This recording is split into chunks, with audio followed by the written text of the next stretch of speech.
Infopodcast. Sant Cugat en 3 minuts.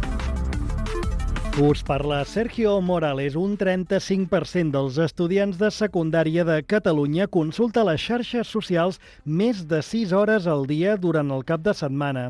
Ho conclou la recent enquesta sobre l'ús de drogues en l'ensenyament secundari de la Generalitat a partir d'una mostra de 2.700 alumnes.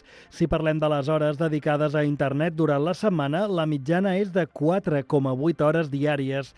A Sant Cugat, l'assessoria Un Segon de l'Oficina Jove presta assessorament en prevenció de drogues des de 2016 i en pantalles des de 2020. A l'inici, les atencions en els dos àmbits es repartien en un 50%, però la tendència ha canviat en els últims anys, amb un 80% de les atencions per abús o mal ús de les pantalles. Sentim Roger Ferrer, psicòleg de l'assessoria Un Segon, i el doctor Álvaro Muro, coordinador del Centre d'Atenció i Seguiment a les Drogodependències. És una edat de buscar, d'experimentar, de provar coses. Els joves que consumeixen 4 o 5 hores diàries haurien de fer un exercici de responsabilitat i d'autocura amb si mateixos. Estás fijado en un objeto artificial, eso no favorece para nada el contacto social, ni siquiera el contacto social sano. El reportatge amb testimonis de 2 joves el trobareu a Cugat Mèdia.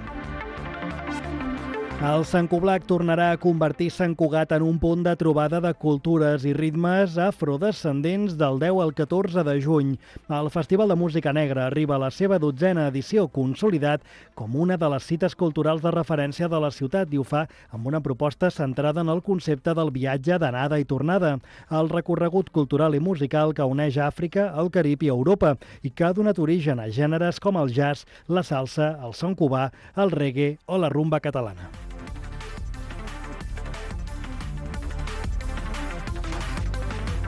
La Cambra de Comerç de Terrassa celebrarà el pròxim 14 de maig la 10a Jornada Internacional, una trobada centrada en els reptes actuals de la internacionalització empresarial. La sessió, que tindrà lloc a l'Auditori de Grífols del Parc Empresarial Can Sant Joan, coincidirà amb el 10è aniversari de la jornada i amb els 40 anys de l'entrada de l'estat espanyol a la Comunitat Econòmica Europea. Sota el títol Decidir on créixer el món, la jornada reunirà 16 experts des d'àmbits acadèmics, polítics i empresarials per analitzar els nous escenaris econòmics i geopolítics que afecten les empreses internacionalitzades.